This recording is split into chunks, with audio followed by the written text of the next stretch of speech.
How's it going, guys? It's Cole with See-Through Panel. Today we're going to be talking about my favorite manga that I have read thus far.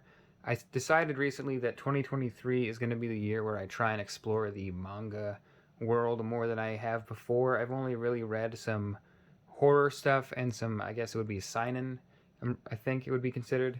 Not a big shonen fan and haven't really branched out into a lot of other stuff, so I can't even really say that I'm not a shonen fan. I haven't read much of it. A lot of what I've read has been either stuff I've liked, but it isn't available in print, and so I don't have it in my collection, or stuff that if I do like it, it tends to be, 150 volumes, and then I can't really fit all that on the shelf. So what I've selected today is stuff that I can actually have in my collection, and stuff that I really, really enjoy out of my collection. This will be about 4 different series, 5 if you consider Berserk, but Berserk, I can't really show you much of that because of the mature content, and YouTube wouldn't like that. And also because everyone knows about Berserk. It's a great manga.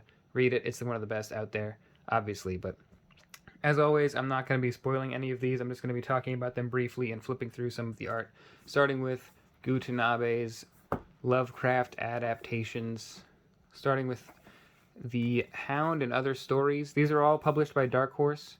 This one specifically is $13. Just get this. This is underrated as, I think, the most underrated book I'm showing off. Actually, yeah, definitely the most underrated book I'm showing off. These are about $20, but they're definitely worth it. This is only $13. I'm hoping it's still available. It was available last I checked a couple months ago. If you're a fan of H.P. Lovecraft, you will adore this book. It's not a traditional manga style. It is very hyper-realistic, I think, and Gutanabe definitely has a very unique style when it comes to manga. You're not going to see a lot of manga that looks like this, that I've seen at least. If there are more, please tell me, because I love this kind of thing. The temple going on here. I think he works really well with Lovecraft because he is very good at showing, but not showing too much, which I think is kind of how Lovecraft does it in his prose. Always talking about things that are indescribable, but then kind of attempting to describe them. And Tanabe will show you some things, but he will back off when appropriate to leave some mystery there. A lot of the other stuff that I'm going to be showing off is very highly regarded. I mean, it's the reason I have it, is because I've only dipped a toe really into the manga world, and this is what I came up with. But this one specifically, a little more, a little bit of a deeper cut, at least from what I've seen. I'm going quick here to showing this off, but I will be going through. I'll go to the Mountains of Madness, the second volume, because I want to get to some of the weirder stuff like that. I mean, that you can hardly tell what you're looking at. Which is a good thing in Lovecraft, because once you get down into it, you might recognize some shapes and some landscapes from the Mountains of Madness. I think writing-wise, he's very, very adept at adapting Lovecraft's work and still keeping that kind of manga pacing and flow where it goes very quickly, not a ton of panels on the page, low amount of dialogue, much different than the very dense prose of Lovecraft, but it works super well. So these as a set, I believe, are all that's available from Tanabe in English. I really, really want... I know he's done The Outsider and a couple more stories, and I really would love those to be printed eventually. Next up, just a really easy one, Junji Ito. I chose Censor for this because it's a more recent one that I think really shows off his style. This is a dust jacket. One of the only dust jackets in my collection that actually has a use that I actually enjoy. And at least it's got different art than the book itself. So it's got that going for it. I won't get heavy into the plot on this one because it's a pretty short book and the plot is pretty quickly discovered, and I want to leave that for people. I will say it's very hair-centric. I didn't choose Censor because Censor is my favorite Junji Ito book. I just chose it because I think it shows off a later a later life skilled Junji Ito, whereas some of his early works may not be entirely accurate to what his style is now. This is more of a modern style for Ito, not something like Tomie that's a little bit rougher. This is just, yeah, I just enjoy Junji Ito's horror works. That's really nice. His horror is just something that is not, the style of it is just not done in American comics that I can find. It's not gory. It's not, let's say, super mature. It can be, it's as close to all ages horror as you can get, really. There's some blood and stuff maybe, but there's really nothing terribly horrifying. It's really just the subject matter and the designs of the things he does that are scary, and the kind of a gross out factor. That's about as bad as it gets, as a gross out type of horror. But he's just super creative. His art is just to die for, and he is prolific. I mean, I've never read a Junji Ito book and been disappointed about. I always know what I'm getting, really. You always know what you're getting with Ito. It's going to be some bizarre, terrifying, weird designs, and a lot of gross stuff.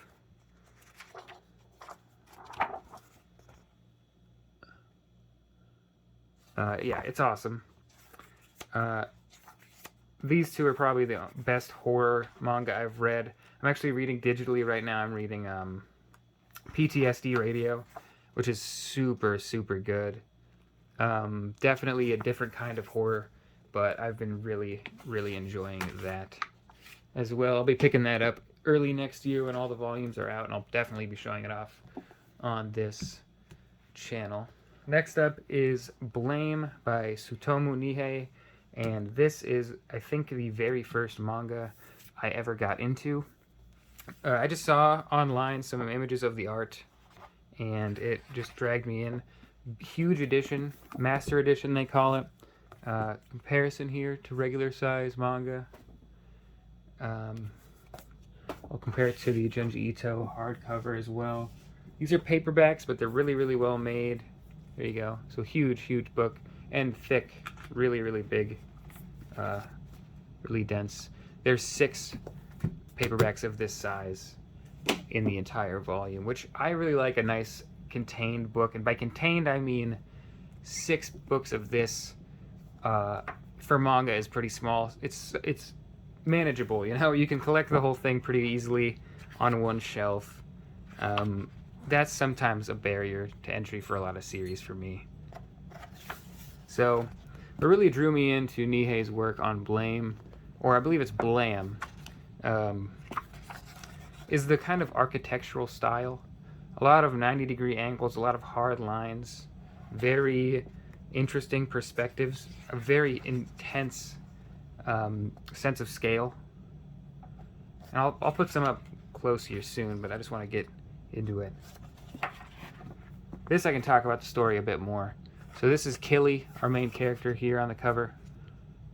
I think they changed it to Kiri in the English edition, but I read online that it was Killy, and I really like that a little more.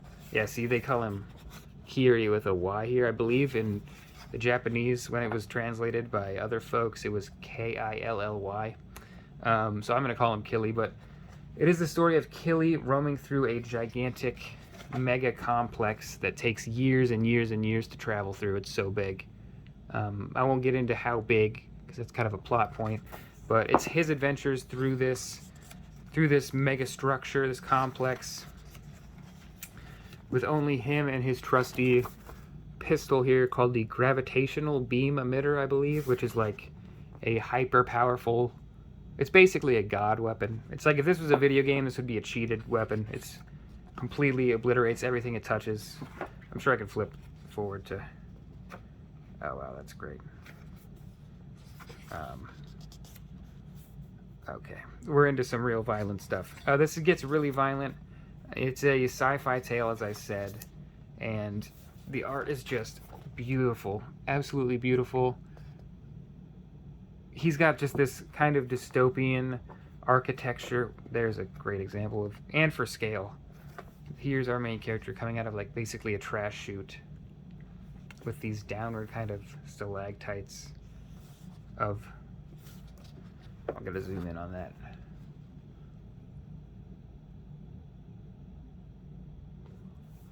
This is just one of my favorite books of all time, let alone just manga. I've really, really enjoyed it. Gets a little bit hard to decipher the story at times. It's kind of a bit trippy, a bit psychedelic. But I think if you give it one read and then come back to it later, you'll kind of understand a lot more. That's what happened for me. I read it again about a year after I finished it and enjoyed it a lot more for that. I know Nihei does Knights of Sidonia, and I am interested in checking that book out. I've seen the art on colored page for a nice chapter here. I've seen the art online, and I know that he adapted his style to be a lot less inky, a lot less ink. It's actually, I don't think he uses almost any ink in Knights of Sidonia. It's almost all just white lines with pencil kind of marks and a little bit of black line, but no spot blacks or anything like that. And I found that interesting, but I know that Knights of Sidonia is a bit longer form and a bit different subject matter, so I may check that out here. In 2023, I'll be checking out a lot of stuff. So this one, though, would have to be my very favorite of all time. This is Blade of the Immortal by Hiroki Samura, and it is wonderful. It is published by Dark Horse in these really nice hardcover faux leather deluxe editions. They are $50 a piece, but that is why I always say pre-order your comics. You can save nearly half off, if not actually half off, big books like this and the Berserk Deluxe editions.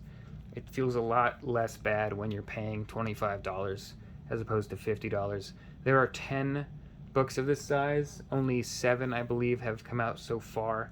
So I'm just waiting to throw out my old paperback omnibuses. And by throw out, I mean give to a friend, probably. I would never actually throw them out. This is my favorite manga of all time. I really, really was astounded to read this after reading Blame, and after growing up on shonen anime and stuff as a kid. I had an idea in my head about what manga was, and this really blew that entirely out of the water. It was just completely mind-boggling that this could be the same thing, the same kind of format as Bleach or Naruto or One Piece. Obviously, it's an entirely different genre, so that's not a fair comparison, but it's what I was thinking when I first put my hands on it. And I'll give a little brief story bit. So this is our main character with his little main power there. Those are little blood worms, they call them. Main character is Manji, shown here. And the second main character's name is Rin, shown right underneath him. Manji is a roaming, I guess, swordsman. This is kind of the samurai era. I think it's the Edo era. I'm not really well read on that kind of thing in history, but it is during a time when the sword schools are kind of dying out, and living the lifestyle that Manji lives is kind of dying out as well. And he is an immortal man with the bloodworms in him, so it's possible to kill him maybe if you cut his head off and cut all his limbs off and throw him in a river or something, but you can cut off his arm, he can stick it back on. You can slash open his stomach, it'll repair itself, stuff like that. So he's not entirely unkillable, but he is very durable. And there is, I think, if I had just read this, I would know better, but I believe Samura calls this a death mural or something like that. And he employs these for like the first quarter to half of the series, and then they kind of die out. I personally am really partial to these. They're really cool and stylistic. See, we're fighting here, but as soon as Manji strikes the killing blow, you just get this really, really well done piece. This kind of splash here. And yeah, I really, really love those. I love his style. It doesn't look like he's almost ever doing like super hard ink lines. It almost just looks like pencil only. There's so much gray. There's not a lot of hard black in a lot of the art. And the art in this series evolves very, very heavily. It changes a lot throughout, as does the storytelling. And this is one of the manga that I think shows off that the artist and the writer, which are in this case are the same person, he really is at an equal level of skill with both. A lot of manga I've tried to read, I thought the art was amazing, but the story just wasn't really working for me. This is just, both of them are 10 out of 10 for me. The story is very mature, has such consistent characters, has growth with a huge cast of characters constantly growing and changing and moving throughout this world that he has set up and leaving and coming back. And I'm meandering a lot, and I kind of forgot to explain what the book's about. But the book is about, loosely is about a character named Rin, who, I'm going to skip this because it gets pretty adult. This is our character Rin here, meeting Manji and hiring him to be her bodyguard, essentially, on a revenge mission for the people that, I'll just say, wronged her. It's shown in the first couple chapters, but I won't say anything. Something bad happened to her, and he wants Manji to protect her and to help her get vengeance. So it is essentially a vengeance tale that goes for 10 books of this size, which is a ton. But they are just, it's wonderful. It's pretty much an adventure book. A lot of fighting, a lot of drama. As I said, a gigantic cast of characters with fantastic designs. The action's just, I could ramble about this all day. It's just amazing. This is a very anime-looking character, but on the page he reads very realistically.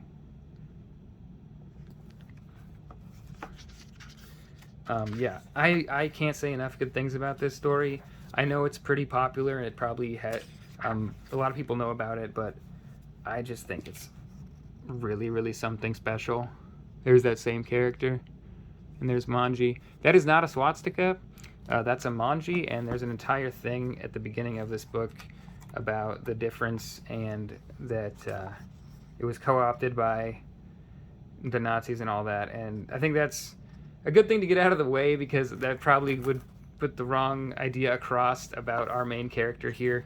Yeah, that's not really integral to the story, but it's a good thing that they get it out of the way at the beginning. Yeah, this is just wonderful, wonderful stuff.